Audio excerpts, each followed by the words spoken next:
आतापर्यंत 3000 कोटींचं वाटप झालं आणि 3000 कोटी या माझ्या बहिणींच्या खात्यात जमा झाले. आता मला सांगा, इथं आपल्या आलेल्या बहिणींच्या किती खात्यामध्ये पैसे जमा झाले?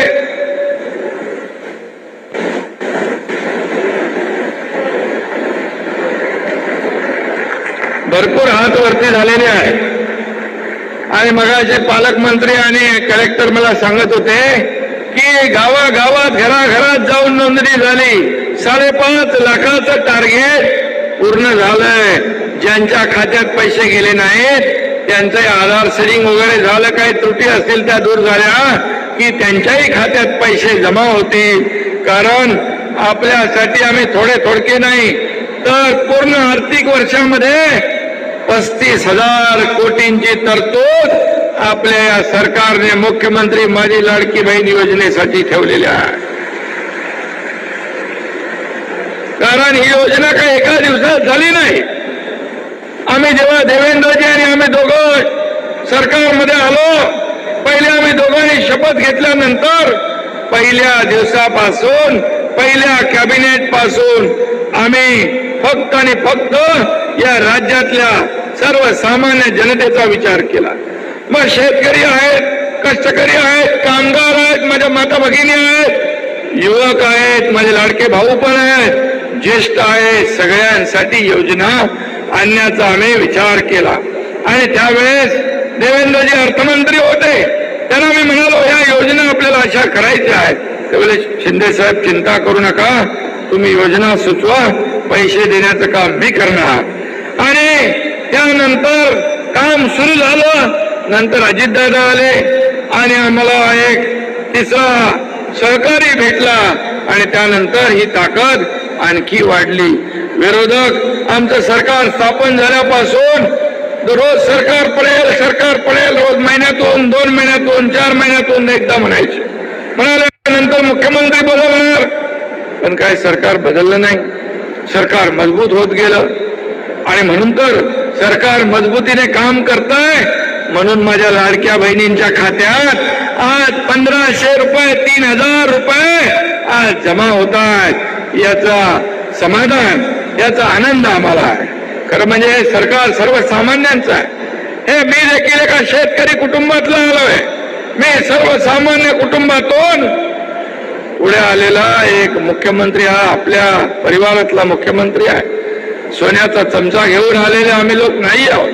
आणि म्हणून जे पैशाच्या राशीमध्ये लोळणाऱ्यांना या 1,500 आणि 3,000ची काय किंमत करणार. आणि म्हणून ही किंमत जी आहे, ही किंमत माझ्या सर्वसामान्य घरातल्या कुटुंबातल्या लाडक्या बहिणींनी त्याची किंमत आहे.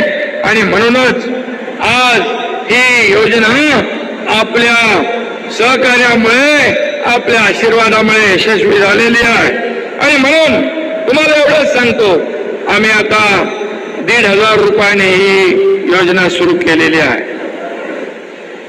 पुढे सरकारची ताकद वाढली, कारण महाराष्ट्र एक बलवान राज्य आहे. या देशामध्ये महाराष्ट्र एक ग्रोथ इंजिन आहे. आणि या महाराष्ट्रामध्ये एवढ्या मोठ्या पायाभूत सुविधा आणि प्रकल्प सुरू आहेत की राज्य देशाच्या पाठीशी खंबीरपणे उभं राहणार राज्य आहे. आदरणीय मोदी साहेबांच्या पाठीशी खंबीरपणे उभं राहणार राज्य आहे. म्हणून आता आम्ही 1,500ची योजना केली आहे. पण जसं आमच्या सरकारचं ताकद वाढेल आपल्या आशीर्वादाने, या 1,500चे 2,500 होतील. आणखी ताकद वाढली 2,000 होतील. आणखी तुम्ही बळ दिलं 2.25 होतील, 2.5 होतील, 3,000 होतील. किंवा 3,000पेक्षा जास्ती देण्याची देखील आमच्या सरकारची दानत आहे. इथं दानत लागते, इथं देणारे हात लागतात, घेणारे नाही. आणि म्हणून तुमच्या आशीर्वादाने जेवढी शक्ती आपण या सरकारला द्याल, तेवढ्या ताकदीने तुमच्या खात्यामध्ये पैसे टाकण्याचं काम आमचं महायुतीचं सरकार केल्याशिवाय राहणार नाही. कारण आम्हाला फक्त तुम्हाला 1,500 देऊन थांबायचं नाही.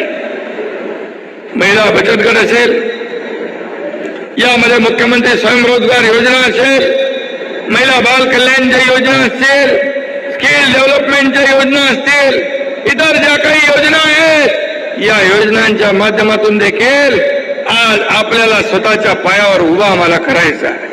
आज मला आठवतंय, महिला बचत गट जेव्हा लोन घेतात, कर्ज घेतात, तर 100% कर्जाची परतफेड करतात. असा एकमेव वर्ग हा माझ्या महिला भगिनींचा आहे. आणि म्हणून आपल्याला आम्हाला उद्योगाच्या माध्यमातून आपल्याला ताकद द्यायची आहे. आणि म्हणून तुम्हाला लखपती झालेली बहीण आम्हाला पाहायची आहे. आणि हे हा आमचा संकल्प आणि उद्देश आहे. तसं मोदी साहेबांनी देखील अनेक योजना केल्या. आता म्हणतात हे लोक, आम्ही हे केलं असतं, आम्ही ते करू. अरे तुमचे हात 2.5 वर्ष कोणी बांधले होते? तुम्ही 50-60 वर्ष या राज्यामध्ये सत्ता गाजवली, देशामध्ये गाजवली. पण मोदी साहेब आले 2014ला, तेव्हापासून उज्ज्वला योजना, जनधन योजना, महिला बेटी बचाओ बेटी पढाओ, लखपती दीदी, अशा अनेक योजना त्यांनी आणल्या. महिलांना आत्मनिर्भर करण्याचं काम केलं. आणि म्हणून महिलांना आत्मनिर्भर करत असताना महिलांना आत्मसन्मान देण्याचं काम देखील आपल्या सरकारला करायचं आहे. आज मला सांगा, हे पैसे, हे अनेक महिलांनी आज पैसे खात्यात आल्यानंतर कालही मी पाहिलं, एक महिलांच्या डोळ्यामध्ये आनंदाश्रू होते की हे पैसे त्याने आता स्वतःच्या खात्यात पैसे, आता माहेरला जायचं आहे, कुठे मुलांना काय खरेदी करायचं आहे, सासू सासऱ्याला काय घ्यायचं आहे, पतिदेवाला काय घ्यायचं आहे, आता त्यांना पैसे मागण्याची गरज नाही, हात पुढे करण्याची गरज नाही. कारण तुमच्या या भावांनी तुम्हाला आत्मनिर्भर करण्याचा प्रयत्न, एक छोटासा प्रयत्न केलेला आहे. आणि म्हणून मी आपल्याला एवढं सांगतो की आपल्याला टेन्शन घ्यायचं नाही. मगाशी या ठिकाणी काही आपले विरोधक आहेत, मगाशी देवेंद्रजी म्हणाले की सावत्र भाऊ त्यांनी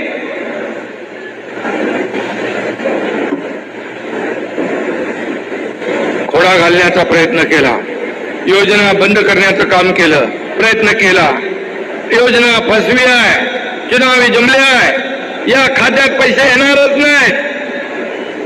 त्या योजनेत खोडा घालण्याला तुम्ही बरोबर जोडा दाखवाल ना जोडा. आणि म्हणून या ठिकाणी कोर्टात गेले. सावत्र भाऊ, कपटी भाऊ काय जे काय असतील ते त्यांच्यापासून सावध राहा आणि तुम्ही टेन्शन घेऊ नका. त्या सावत्र भावांना टेन्शन द्या, एवढंच मी आपल्याला सांगतो. आणि ही योजना माझ्या बहिणींसाठी कायम स्वरूपी आहे, ही अशी बंद होणारी नाही, कारण पूर्ण त्याची तरतूद आम्ही केलेली आहे. आणि म्हणूनच या बहिणींच्या मगाशी म्हटल्याप्रमाणे आर्थिक परिस्थिती जशी जशी बदलत जाईल, चांगली होईल, तसं देखील आपल्यासाठी हे सरकार अनेक योजना या ठिकाणी आणल्याशिवाय राहणार नाही. कारण पैसा येतो जेव्हा देण्याची नियत असते, देण्याची धानत असते. आणि ती देण्याची धानत तुमच्या या भावांकडे आहे. इथं देना बँक आहे, लेना बँक नाही. आणि म्हणून आपल्याला चिंता करण्याची आवश्यकता नाही. काही लोक, आणि म्हणून आमच्या साठी जे जे काही करता येईल ते आम्ही नक्की करू. आणि लाडक्या आमच्या बहिणींना हा खऱ्या अर्थानं हा माहेरचा आहेर आहे. आणि म्हणून आमचं सरकार हे माझ्या बहिणींसाठी हक्काचं माहेर आहे, असं या ठिकाणी मी आपल्याला सांगू इच्छितो. आणि म्हणून ओवाळणीला काही लोक म्हणाले ही ओवाळणी फक्त रक्षाबंधन भाऊबीजेला नाही, तर दर महिन्याला ही ओवाळणी तुम्हाला आपल्या भावांकडून मिळणार आहे. त्यामुळे आणि काही लोक म्हणाले हे पैसे भीक आहे, हे लाच आहेत, हे काय विकत घेता काय? अरे थोडी तरी शरम वाटली पाहिजे, थोडी तरी लाज वाटली पाहिजे. आपल्या बहिणींच्या बद्दल असे उद्गार काढताना, अरे राजकारण करायला खूप जागा आहे. निवडणुका येतात जातात, सरकार येतात जातात, परंतु तुम्ही आपले शब्द काय आपल्या बहिणींसाठी वापरता याचं आत्मचिंतन करायला पाहिजे.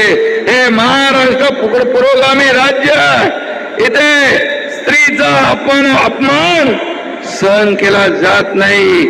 आणि म्हणून असं ज्याने या ठिकाणी आता पण काही लोक वेड्यासारखी बडबड करतात, पण जसे खात्यामध्ये पैसे जमा झाले तशी त्यांची थोबाड पांढरी फटाक झाली आणि म्हणाले, आता म्हणतात पैसे लवकर काढून घ्या. पहिले म्हणाले पैसे येणारच नाही, आता म्हणतात पैसे लवकर काढून घ्या. पण तुम्हाला मी सांगतो, हे सरकार हे 2-4 महिन्याचं काम पैसे देणार नाही. ही योजना कायमस्वरूपी तुमच्यासाठी आम्ही एक केलेली आहे, कायमस्वरूपी. त्यामुळे चिंता करण्याची आवश्यकता नाही. आणि म्हणून आणखी काय नवीन आयडिया आणतील ते या योजनेला बदनाम करण्यासाठी. म्हणाले आता लाडकी बहीण आणली, लाडक्या भावाचं काय? आम्ही म्हणालो वा, लाडक्या भावाचं प्रेम उतवाल काय? सगळे सोडून गेले कार्यकर्ते सहकारी, तेव्हा आठवलं नाही. पण आम्ही लाडक्या बहिणी बरोबर लाडका भाऊ पण आणला आणि लाडक्या भावाला पण आता 6,000 8,000 स्टायपंड महिन्याला देण्याचं काम आपलं सरकार करतंय. त्याचे देखील आपल्या मुलांचे नातवंडाचे जे काही कोणाचे फॉर्म भरायचे असतील, जे आपले 12वी आहे, डिप्लोमा आहे, डिग्री आहे, अशा मुलांचे, तरुणांचे आणि युवतींचे फॉर्म भरण्याचं काम देखील करा. ते देखील सुरू झालेलं आहे.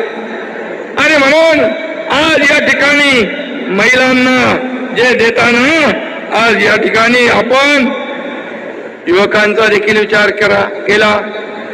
या ठिकाणी मुख्यमंत्री अन्नपूर्णा योजना आपण सुरू केली. गॅसचे सिलेंडरचं आपल्याला महत्व माहित आहे. 3 सिलेंडर या ठिकाणी माझ्या बहिणींना वर्षाला मोफत देण्याचा निर्णय आपण घेतला. मग अशी देवेंद्रजींनी सांगितलं की 50% एसटी मध्ये सवलत देण्याचा निर्णय घेतला.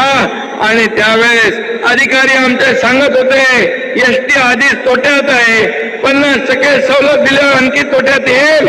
परंतु झालं उलट, तोट्यातली एसटी तुम्ही ताईंनी, माझ्या बहिणींनी फायद्यामध्ये आणली आणि आता एसटी फायद्यात गेली आहे. जिथं तुमचा आशीर्वाद भेटतो, जिथं तुमचा हात लागतो, त्याचं खऱ्या अर्थाने सोनं होतं. आणि म्हणून एसटी फायद्यात गेली. मग म्हणाले आम्ही शेतकऱ्यांसाठी काय? आमचे देवेंद्रजी, त्यांच्याकडे ऊर्जा विभाग आहे, ते स्वतः देखील ऊर्जावान आहेत आणि ऊर्जा विभागात देखील त्यांनी असं काम केलं की सोलरवर पंप चालू करण्याचा निर्णय घेतला. मागेल त्याला सोलर. आणि आता शेती पंप 7.5 HP पर्यंतच्या शेती पंप धारकाला, शेतकऱ्याला मोफत वीज देण्याचा निर्णय देखील आपल्या सरकारने घेतला. आणि मला वाटतं हे सौर ऊर्जेमध्ये आज आपण या राज्यामध्ये मोठ्या प्रमाणावर काम करतोय. या जिल्ह्यात देखील 15 गावामध्ये सोलर आपण बसवतोय. पूर्ण राज्यभरामध्ये आपण जिथे जिथे सोलर सिस्टीम बसवतो त्या शेतकऱ्यांची, जी बिगर शेती म्हणजे जिथे कसत नाही, पिकत नाही, अशा ठिकाणी एकराला 50,000 रुपये आणि 2.5 एकर म्हणजे 1 हेक्टरला 1.25 लाख रुपये देण्याचा निर्णय देवेंद्रजींनी ऊर्जा विभागातून घेतला. तो देखील ऐतिहासिक आहे. आणि म्हणून असे निर्णय आपण घेतोय. आणि म्हणून मी आपल्याला एवढंच सांगतो, खऱ्या अर्थाने शेतकरी कुटुंबाला या ठिकाणी आज कुटुंबातल्या दर महिन्याला 1,500 म्हणजे वर्षाला 18,000 रुपये. आणि शेतकऱ्यासाठी आपण केंद्र सरकार मोदीजींचे 6,000, आपले राज्याचे 6,000 असे 12,000 रुपये आणि हे 18 म्हणजे एका शेतकरी कुटुंबाला वर्षामध्ये कमीत कमी 30,000 रुपये आपल्या खात्यात जमा होणार आहे. हे काम आपल्या सरकारने केलेलं आहे. एका कुटुंबात माझ्या 2 बहिणी पात्र असतील तर 48,000 रुपये मिळतील. आणि हा देखील एक ऐतिहासिक निर्णय आहे. मुलींचा फी पूर्णपणे, मुलींना उच्च शिक्षण मिळालं पाहिजे. सर्वसामान्य शेतकरी परिवारातला पालक मुलींना उच्च शिक्षण त्यांना देता येत नाही. कुणी हुशार असून देखील कोणाला डॉक्टर बनायचं, इंजिनियर बनायचं, वकील बनायचं, MBA करायचं, त्यांना शिक्षण घेता येत नाही. आणि अर्धी फी आपण भरत होतो. सरकार अर्धी फी पालकाने भरायची होती, पण अर्धी फी देखील पालकाला भरता आली नाही म्हणून एका मुलीने आत्महत्या केली. आम्ही त्याच दिवशी निर्णय घेतला. चंद्रकांत दादा पाटील त्या खात्याचे मंत्री, त्यांना मी सांगितलं हे सरकार माय भगिनींचं आहे. सर्व